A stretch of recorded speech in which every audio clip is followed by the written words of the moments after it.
friends, and welcome back again to another episode of Conservation Stories. Conservation Stories is a podcast brought to you by the Sandhill Area Research Association. I'm your host, Tillary Timmons-Sims, and I'm excited today to have a good friend with me, Evan Stone. So, Evan, I was trying to think the other day how we even met, and I really don't even know.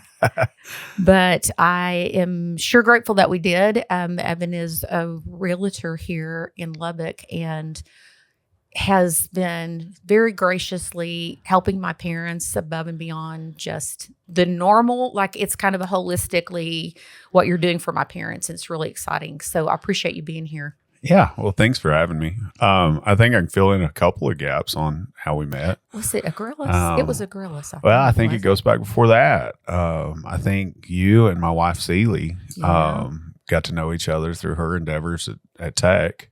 I think that's right. And she came home one day and she said, I met the coolest lady ever. You need to get on the phone with her. So I think that's right. I called you one evening and middle of the evening, and I looked up and I had been sitting on my front porch for 2.5 hours and we had uncovered all that was wrong with the world. We had probably, unfortunately, we didn't fix it, I guess. Here we gave it a good old college try. So. That's right. I forgot about that. Yeah. Celie works at Texas Tech. She works for the Davis College. That's correct. She helps them with all things fundraising and development and that kind of stuff. You guys recently went to Dubai. Yeah, that's right. We went to Dubai late last year. Actually, no, it was early this year, early 2025.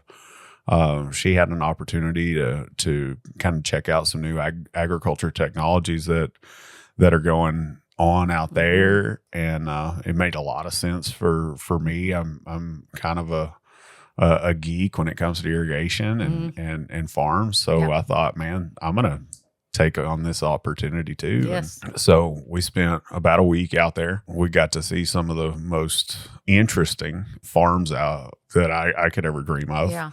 Farming in the Middle East isn't easy. Right. And we think we are in a desert. Right. We're not in a desert, comparatively speaking. So yeah, some of their irrigation technologies that they've come up with are really ingenious.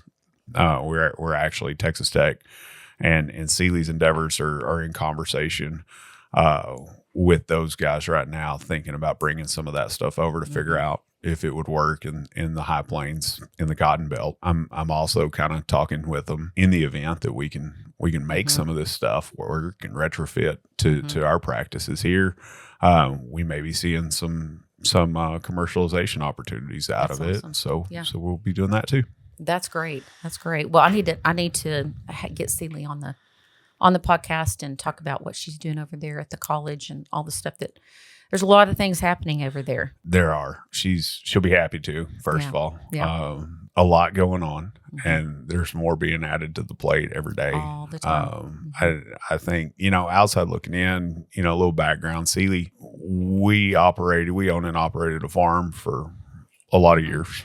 And we had the opportunity to exit out of the livestock portion of our business. And that was really what Celie managed on a daily. So when we made that deal, it had been done for, 5 minutes. And she came in the house one day and she said, I want to go back to school and get my doctorate. I had never considered that before. And I guess she hadn't considered it much. But I said, well, let's go, look into this. And 5 minutes later, she was in school getting her doctorate. But I say all that to say, from the farm perspective, we think about Texas Tech University being an agriculture school, so on and so forth. But we kind of, at least in my mind, I always viewed it as a pretty static endeavor. Well, kids just go there to get their agriculture degree, and then they go do X, Y, or Z. Right. And it's really been enlightening over the last 4 or 5 years to see their growth, to see their goals. Dr. Crable he's not afraid to set some pretty big goals. Right. And I think we're going to be surprised to see, in a decade where that school sits, as far as, the national rankings or however you want to look at that. Right.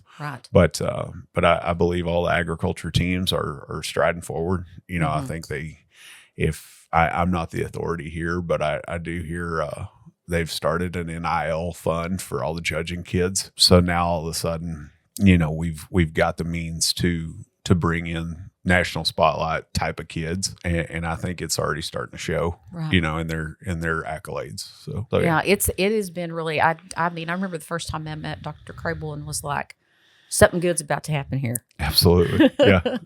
Something good's about to happen here. He just fits us. I think that is the best statement about him is he fits us. He might as well have been Lubbock, Texas for the last 50 years. Exactly.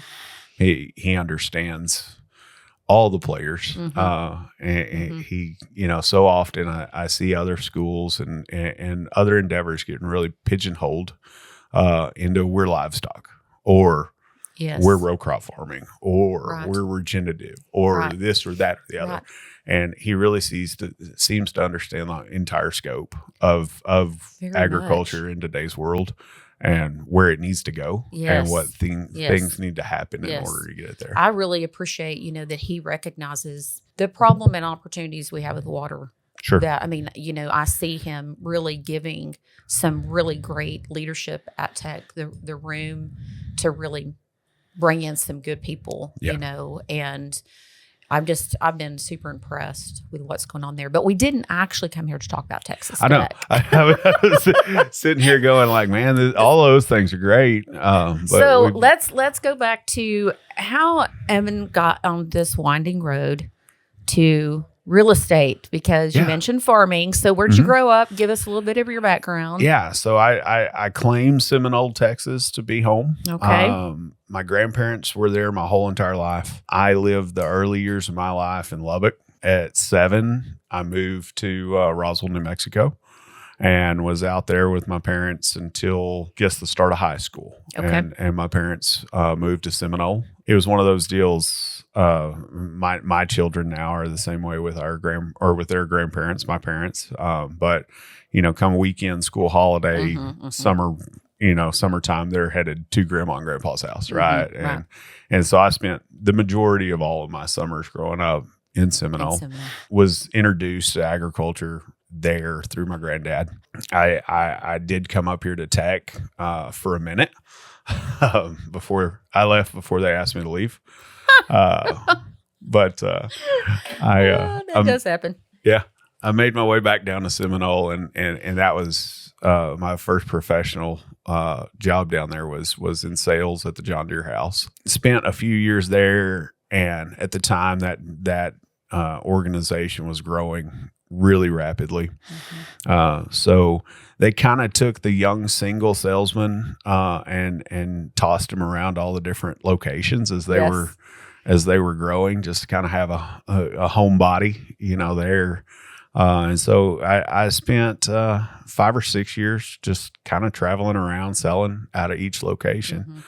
I'll fast forward a couple chapters, and Celie and I met, and that's when I started farming. Was with her, and so you had a family to take care of, so you decided to farm. Yeah, it makes sense, doesn't it? Right. So we were a little bit more of a diversified, you know, business than most farms. So we raised show sheep. We also raised lots of forage crops and cotton on top of that. Were you on Gaines County? No, we were in Rawls in Crosby County. And then I later on moved most of our row crop operation into Lubbock County. So yeah, we did that for some years, and in doing so, I really started figuring out that buying farms and rehabbing farms and improving them was a lot more profitable than trying to farm them for the long haul. So so did that for numerous years and just buy and sell farms here and there, and through that that's really where I found the passion for real estate that I have. And so we did that again for, I don't know, 10 years. I kind of, looked up, we retired from farming and said, hey, let's go pursue real estate in a full-time journey. So today kind of have, I guess, what I would consider, you know, numerous different levels of that. I help, like you said, your mom and dad. I really love to help, retiring farmers. Right.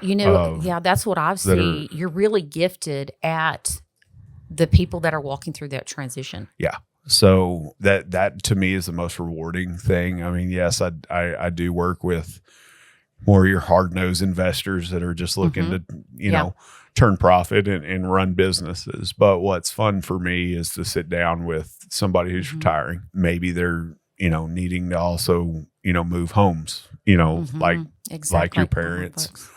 And I think that gives me the ability to kind of, half of it is business, right? And then the other half is that, comfort level of we've got to find them four walls that they can, live the rest of their life in a secure, rewarding place.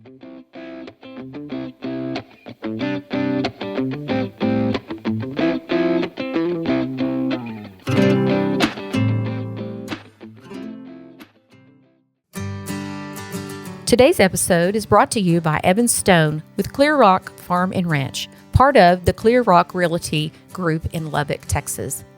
Evan understands West Texas land, agriculture, and what it takes to buy and sell farms and ranches in our unique region. If you're ready to make your next move, trust someone who knows the lay of the land. Visit Evan at clearrockrealty.com, serving Lubbock and the surrounding communities. Clear Rock Farms and Ranch, your partner on the plains. So yeah, that's kind of one level of my real estate endeavors. Another one, we're big in the short-term rental world. Okay. I say we're big. We want to be big in the short-term rental world. So Celie and I bought our first house last year. That we're doing with that. I'm also kind of a data geek, so it took us about 3 years to find that place. Lubbock, known as the hub city, brings in a lot of people from the Plainview area that just want to get out of town for 2 days and come to the big city. And the place you guys have is absolutely perfect because it has a pool. Yeah. So when I saw that come up on like my Facebook that you guys had bought that house for a B&B, I was like, because I remember my parents bringing us, and we would cram into it was the Embassy Suites. I think that sure. right up there. Everybody went to the Embassy Suites. Everybody went there. But because they had a pool. Yeah, and so that was definitely high on our list. Back to the data driven deal is there's numerous tools out there today that can kind of help us help direct where that demand really is. So pool was one on our list. Much harder to find beyond pool was every bedroom in our Airbnb today has in-suite bathrooms. Oh, nice. So it's a 4-bed, 5-bath. Our thinking behind that was there's, all sorts of sports teams where you kind of know your son's teammates' parents, but you really don't, right? And this would give you the ability to share that space because ultimately it is really like 4 hotel rooms with a lot of common area, and so it really is flexible for we have a lot of professional people that come in. Maybe it's a team meeting, maybe it's a team training. Now we aren't stepping over people in the middle of the night trying to get to the restroom or what have you. And you or awkwardly sharing that space with somebody you don't really know. Yeah. So that was really our goals behind that. To date, it's proven out to be exactly what we expected it to be. So really last year was focused around, hey, let's figure out all the things that we've done wrong and do them better. Okay. So I'm proud to say that to date, we don't have any stays that are not 5-star rated. I think we're over 80 different clients at this point in a year that have done that. So we feel like we did pretty good there. So now it is just a function of let's scale this. We're right now actively looking in one size class smaller. So when that right property comes up, we've got a ton of people that inquire about that property that we currently have, but it's just a little too big. Right. And so the price of it just gets a little bit out of reach. So we feel like one smaller is the next step. And then the step preceding that one would be one larger. So we'd like to find maybe a 5 or 6 bedroom on some acreage Nice. again with a pool. Right. And that would give your team ropers a great opportunity to bring in their horse trailers, have a place to Right. park. Right. 3 or 4 families could share it, Yeah. you Yeah. know, and have Right. that kind of. Well, and I think that a while ago you flippantly referred to our lovely neurodivergent ADD lifestyles that we live. And that is like a strength and a curse. You know what I mean? Sure. It is what you make it. And what I hear you saying is like you have had so many interests, so many broad interests that you understand what people that are involved in all of these broad interests, what they need. Yeah. So I really, not to toot my own horn, but where my focus has been with most everything I've done in life, and definitely everyone that's been successful, is to really be the empathetic one in the room. Absolutely. I mean, if I can't hop into your shoes and understand where you're coming from, it's going to be really difficult for me to be successful in helping you achieve whatever goals those might be, whether that be Airbnb for the weekend or whether that might be a $8 million farm purchase. Right. For me, it's really important to be able to see it from that side of the Well, fence. and something I think my mom, she said that I think is so telling. She said, I didn't realize how important a real estate agent was. Sure. And partly because we've just always bought and sold without, you know what I mean? Yeah. And just farms or, like my parents have moved, once and they bought the house that their wedding shower was in. You know what I'm saying? Like, so there's just never been that, recognition of the value that agents bring. And I recently been studying for my license. We won't talk about for how long. I had no idea either until I started. I'm like, okay, there's a lot that goes into this as far as the education goes and the value that you bring. And I've seen it personally. And with your help with my parents, and we've had a couple of different lawyers on, and one particular talking about succession plans. And there's a lot of people at that stage that are moving into that stage of life. And, we're going to see those people need to move into love. They're going to be doing what my parents are doing. Sure. And it's you're in such a unique place because you understand it all. I wouldn't go that far, but you're like everybody with ADD. You know enough about all of it, to be helpful. And not only maybe what you don't know, the person who does know. Yeah. So a couple things to flesh out there. First of all, I appreciate the kind words. I look at every real estate transaction, again, whether it's moving, retirees to Lubbock off the farm and, ensuring that they are maybe they need some additional cash flow. So maybe we're talking about maybe they're sitting on a ton of equity. Yes. What happens to that equity? Are we going to talk about maybe an owner finance situation? That happens a lot in farm ground. Maybe we're talking about rolling that equity into a commercial endeavor that can produce that. Either that or working with an investor that's just trying to grab up some more land and increase their portfolio size. I look at every one of these transactions literally like a minefield. My job is to drag my clients from one side of that minefield to the next.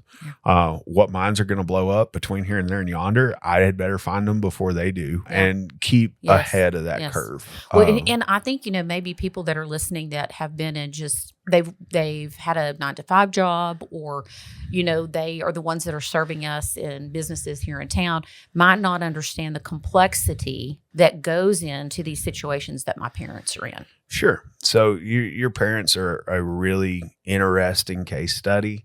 They had a very diverse property that we're currently under contract and about to get closed. But yeah, we had to get fairly creative to, one, market it just in general, to find the right buyers that would maximize their return, their return that they deserved. They've put a lifetime of effort into this property, and the way they had it set up worked well for them.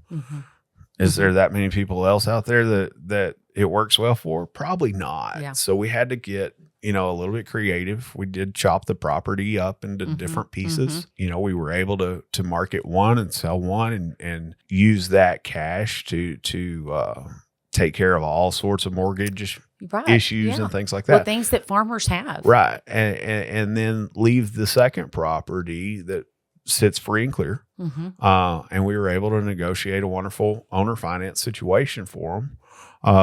That not only is going to get them moved to Lubbock, they'll have plenty of opportunity with the cash in hand to put a down payment on a house if they want to or whatnot.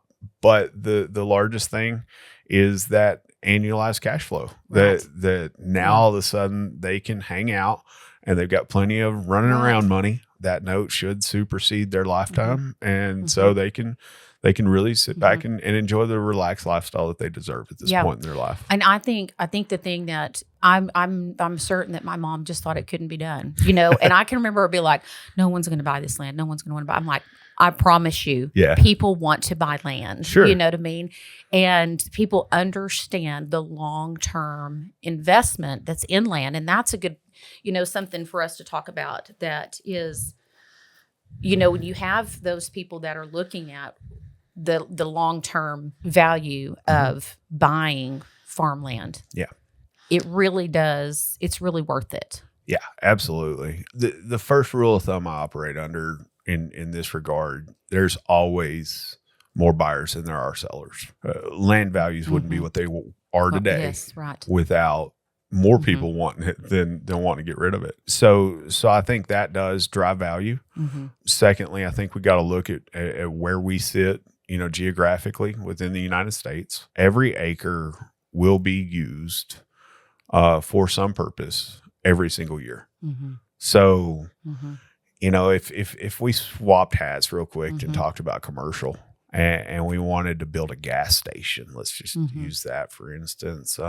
If you have a high traffic area today and build a gas station and get knee deep in it, there's nothing that says that a new road's not going to be built next year and going to divert that traffic around it. Right. So that's part of the risk in that. What we enjoy in the agriculture sector is it doesn't really matter where that cotton is geographically sitting for many purposes. It doesn't matter.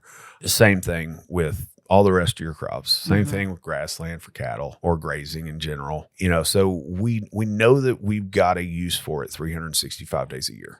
And in doing that, now it just becomes a game of what's the highest and best use of that, right? And that's really what's going to drive value. It's really interesting to me in today's world. We're not sitting in a positive cotton market. Right. There's lots to unpack over there around that. Yeah. But, I think we're looking at a potential to see a lot more grassland come in here over the next decade. Yes. Cattle market is up. Right. It's really the only thing we're not overproducing. We need more. We need more cattle. So that's a direction I think it's going to go, and it's going to go that way for numerous different reasons. One of which we talked about earlier before we started, I think on air, was water. We can establish grass. We can leave the pivot standing. Right. We have those terrible Augusts that, no rain's going to fall. Right. And you see a cotton crop melt apart, and you're asking your irrigation capacity, you're asking 1,000% of it at that point in time just to keep the wheels bolted on. Well, wouldn't it be nice, if we could move some cows off of it and let that land rest for a minute? I foresee a shift in that. The other derivative in there that I use in my brain is we see a lot of investment for recreational use in ranch land. So I see that really picking up where we are. Yeah. So the effect of that has driven the value of raw ranch land in a lot of cases up to, if not above, what irrigated farm ground is worth. So I put myself in a cattle producer's shoes and I go, okay, I need to grow, right? We've got decent cattle market right now. My business needs to grow. Am I going to go off the cap and pay $2,800 an acre on something? Right. Or am I going to stay on top Right. and pay $2,500 for something that's irrigated? Mm-hmm. It's kind of a no-brainer for me. Right. Yeah. And so I do see where we see lots of cotton strippers running around today. Yeah. I think we're going to replace that with feed, a feed truck in the coming years. Yeah, especially as we see, more animal nutritionists looking at sorghum as a replacement for corn even. And Sure. sorghum is less, it's definitely more water efficient. Absolutely. And so, and sorghum has done such a great job expanding their markets into food and all kinds of other things. I say sometimes sorghum is the darling of the commodity crops these days. Yeah, and not to overgeneralize on this, but really we're not in corn country. If we just want to really get out and say it, let's let the I states do what they do. Yeah. But sorghum is a picture perfect crop for this part of the world. Mm-hmm. We have more mouths to feed with cattle out here. Mm-hmm. It's just it is a marriage made in heaven. Mm-hmm. Well, and I think it's interesting. I have not seen any research, but I am certain it's out there on sorghum fed, and finished cattle.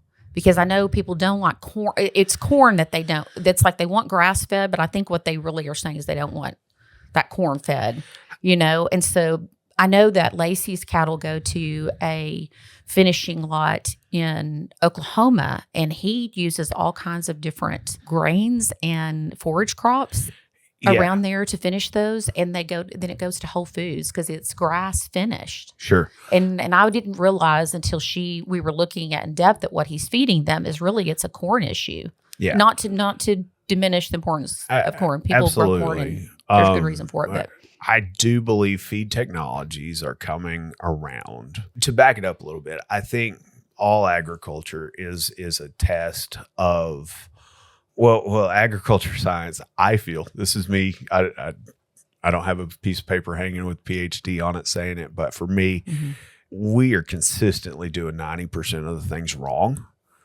And just that 1 or 2% that we learn about and we go, hey, now we took that 90 to an 88, and so I see feed technologies coming along. Well, I cannot for the life of me remember who I was having this conversation with, but they were telling me that there is a new technology that they're trialing right now that is like some kind of like X-ray technology where they can actually look at a cow and judge the meat.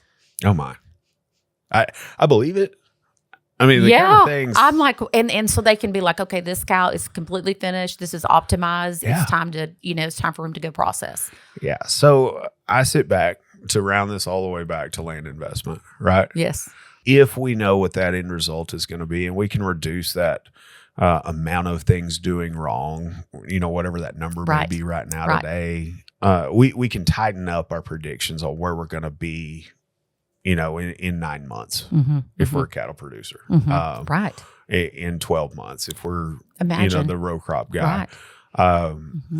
That will just reduce your risk in investing in that property you're going to have in order to conduct that business. So, once everybody has that at their disposal, I can see land prices continuing to climb. Yes, so exactly. It's a little bit of a chicken and an egg thing. So, I kind of look at it and you can accept today's values and grow, procure what you can and continue to do things on the level we're playing today. Or, is there some sort of technology out there that's going to exponentially lower the risk of the producer? If so, it would be logical that land prices would mirror that because I always fall back to every acre will be used for some sort of production. Right.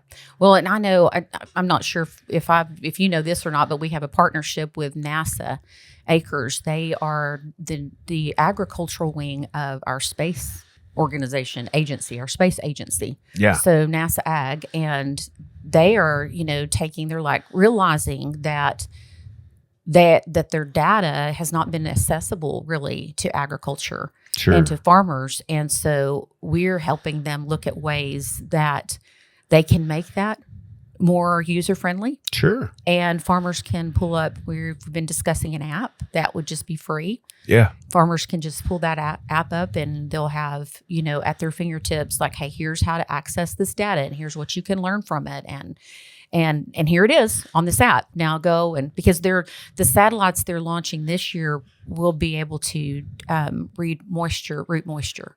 And just the things you come up with, Tillary, just blow me away. It's ADD. Yeah, it's ADD. Sponsored by. Sponsored by ADD. No, I sat down with your parents, I don't know, month, 6 weeks ago or something. And Janice was just, beside herself. Tillary is in Houston, sitting at NASA. And I'm like, of course she is. Where else would she be?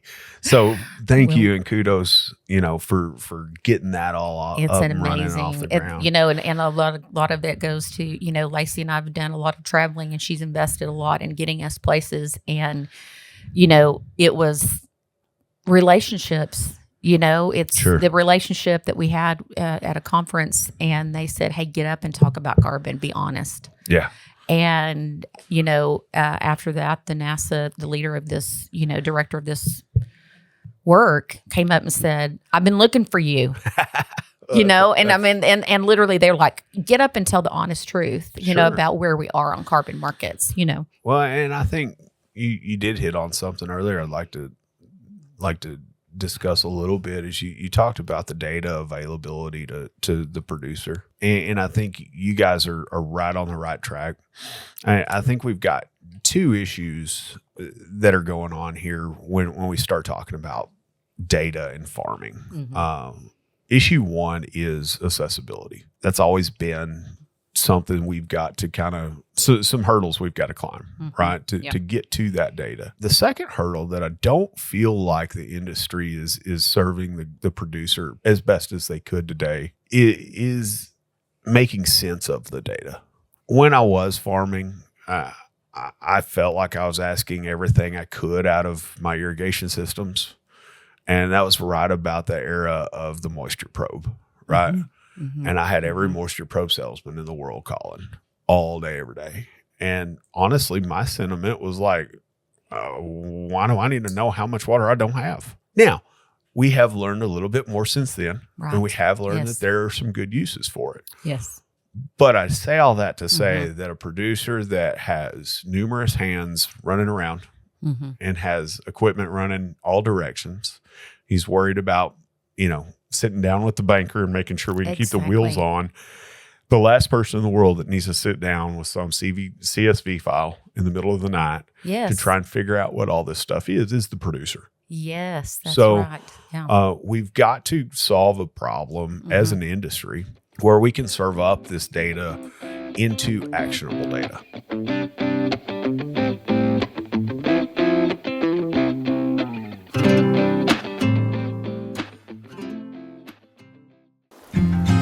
Out here on the Texas plains, water is everything, and there's a resource that's as vital as it is fragile: our Playa Lakes. These lakes are nature's reservoir, catching rainwater to recharge our aquifer and provide lifelines for wildlife.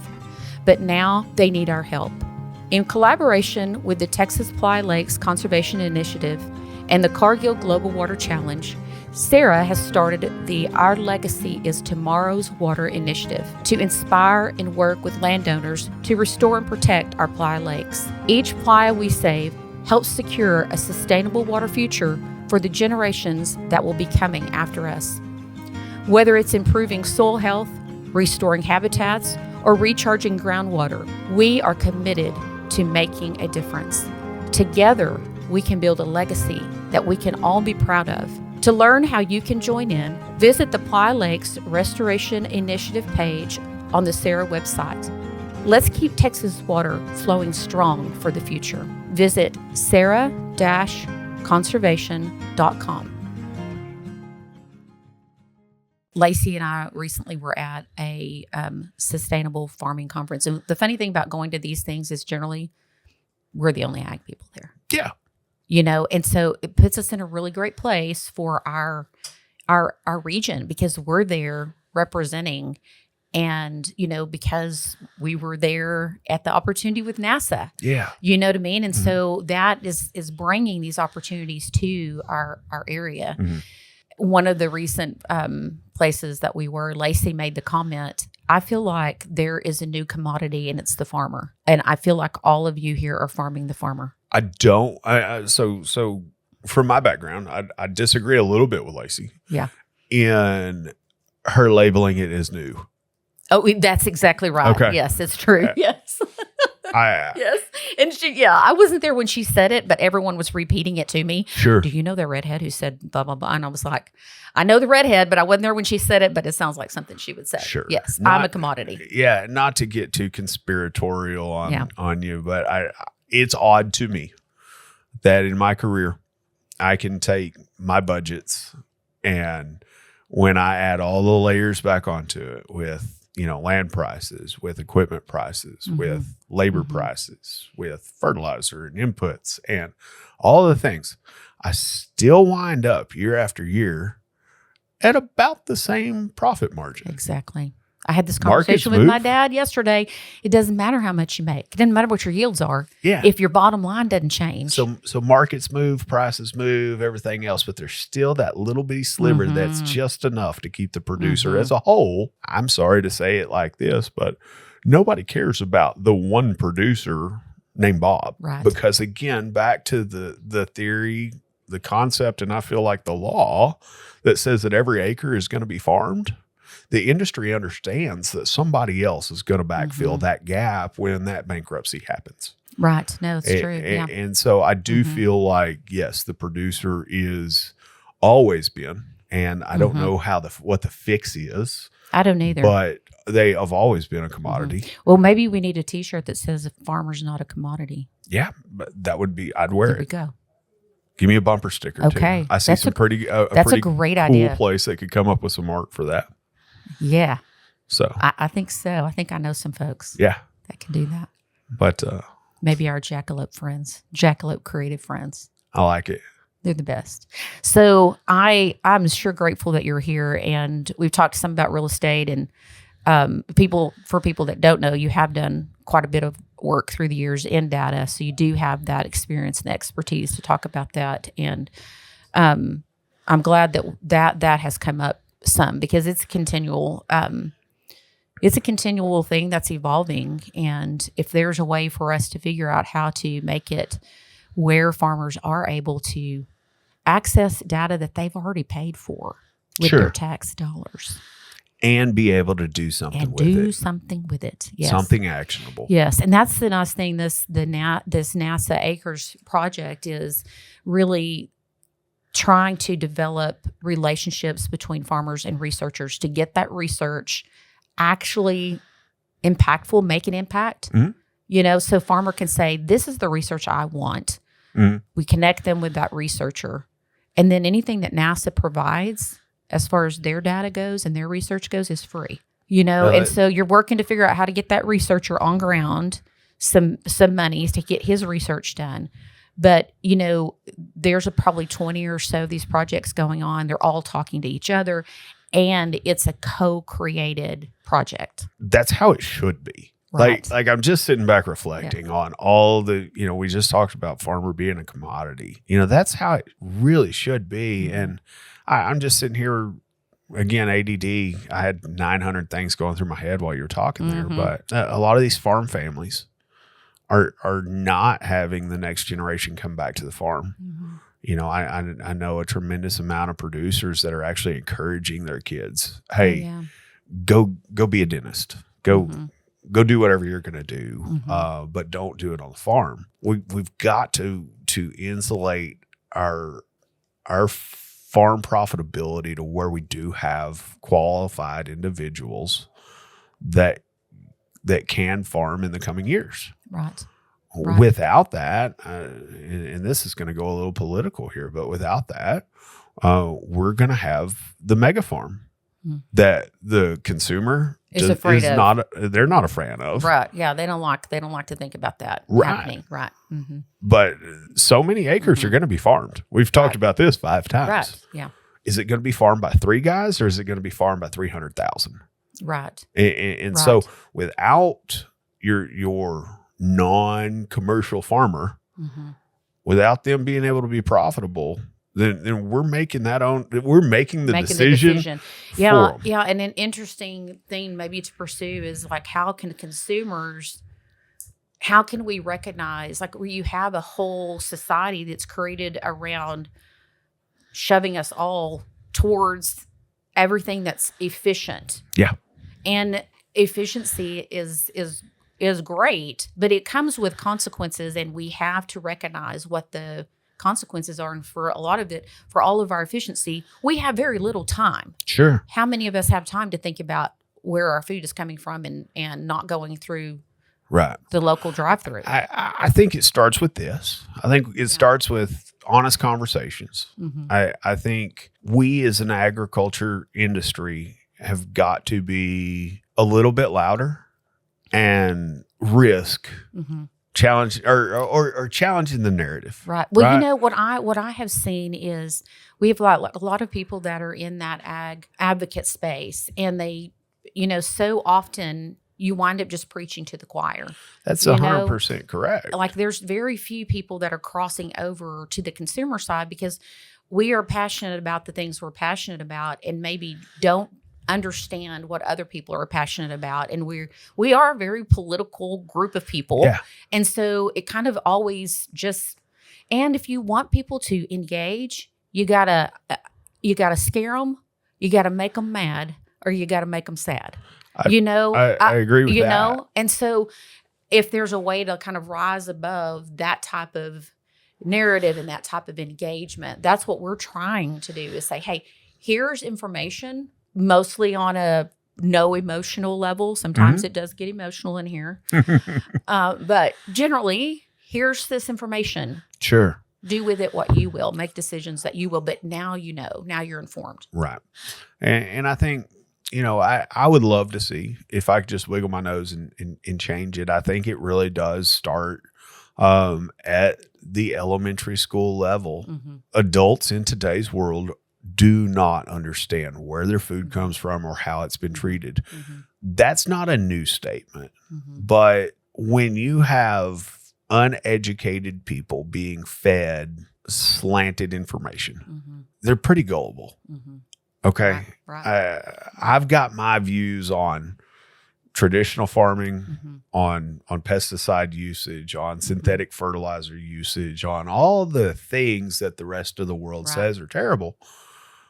I, as a producer, I'm not interested in overly using those things to turn this world into a terrible place. Right. Well, I feel like the media has done a great job at making me and everybody else in this industry look like that. Well, way. and it's interesting. I'm taking a certification right now on sustainable food supply chains, and it has been such an interesting experience. I'm the only one. I think maybe there's one other person in the class. It's all remote from the U.S., and I have not known what to expect. Well, today I was up this morning at 5:30 doing homework and reading In Defense of Beef. And this guy is an environmental justice guy, who was saying, we need meat. We need beef. Do you know how much we would have to produce if we all were vegetarians? And do you know what that would do to the planet? And also, everything you've heard about how much water cattle use, that's not true. Also, everything you've heard about methane, guess what? It's gone in 10 years. I mean, this guy is saying, and I guess, we had the week before a guy who is, promoting he's a vegetarian. Sure. So I've loved this because you have these two sides of this, and you get to really see, and that's something that you don't always, see. I know, remember there's a Bible verse that says the first side, you think the first side's right until you hear the other one. Yeah. That's right. So, but no, I think where I get a little upset about it is the general consensus, it seems like, in society is that agriculturalists do not mind ruining the land Mm-hmm. or ruining Mm-hmm. food production, Right. or bringing unsafe things to Mm-hmm. the market. Frankly, we're dying to do better. Okay. Right. Yes. It's a two-step Yes. process though, or there's Right. two things going on here. We're dying to do better, one, but we have to be profitable from the beginning to the end Right. to get there. This is why It's a process. we are a triple bottom line economics Yeah. organization. We believe people, planet, profits. There you go. Because if you don't have those three, those three things can be in balance. Is it always easy? No. No. But if you get them out of balance, it's not sustainable. It can't last. Well, Whatever you're demanding of people in terms of standards or policy or, that kind of thing, if it cannot be something that is sustainable, it can't happen. When I was in Brussels at the EU, we learned that from now on, food policies, anything that's going to impact farming and food and ag has to go through a whole process, Mm-hmm. a risk assessment of how it would hurt their food supply. Sure. So Because they're like, oh, we want to eat. right. Here's my question around that process. Who's going to pay for it? Oh, the EU will pay for it. They have all the money in the world. I don't know where you've been. But it's But an guess honest, where it comes from. It's an honest question. Right. If we'll back up the last 50 Yeah. years in American agriculture, we haven't gone to those stretches, but we have created checks and balances to Mhm. make sure that our food production is safer, Mhm. is better. Right. More often than not, it winds up being the producer that's paying for that. Well, and that to that point, which we're running out of time, Yeah, but we I are. want to just say one thing to that point is that we have had that same frustration with all the certifications. You get this one, this one, this one, and this one. You pay for it. The farmer pays for it. And the other companies, who's making money, right? Right. It's the people that are doing the certifying. And so we have some pretty exciting conversations going on now where Back to that farmer end being buyers. that commodity thing. Yes, exactly. Yeah. Exactly. Well, we're having these conversations with end buyers who are coming directly and saying, do we have to do it the way we've been doing it? And we're like, no, I love questioning. we don't have to keep doing it this way. Let's question the figure out how status to do it quo, different. and let's do it better. Exactly. Well, we've talked some about everything, including real estate. So give me a 30-second pitch on Evanstone and where Clear Rock Realty is going on farm and ranch real estate. So real quick, we are currently getting ready to launch Clear Rock Farm and Ranch, a division of Clear Rock Realty. Myself and a few other more agriculture-focused, rural-focused agents will be running underneath that name. So our goals with that is to really give our clients 100% malleability, if you will, where maybe you need to move your equities that are sitting on farm ground. You need to move that into commercial. We can house that and we can handle that whole entire transaction chain that will put that client in the best scenario possible. Maybe it's inverse from that and you want to roll out of a portfolio of residential properties and you want to roll into some sort of farm operation. We can go that direction too. So we just feel like if we'll start with our customers, our clients at the very top level in our mind and serve them 100% of what fits them in their life best, then we're going to be, we'll be rewarded for doing it that way. Well, and it's probably an opportunity for people in these rural communities that may have thought about doing real estate to get with you. Sure. Because it'd be a great brokerage to work under because y'all could bring in more of those buyers from outside of the community to, increase the opportunities for people that are selling. 100%. And so yeah, we feel like we're just a group of really low key kind of guys that are just interested in serving our clients. Yeah. So whatever that means, we feel like we've got the tool in our toolbox to help them with that. Well, Evan, thanks for being here. I appreciate it. Thanks for the invite. And it's been fun. It has been great. And I'm excited because we're bringing you guys on as a sponsor. And so people will be listening every time to your ad. So that would be really fun. So friends, thanks again for joining us for another conversation that goes down many rabbit holes. as kind of usual around here on Conservation Stories. And I look forward to being with you again next time.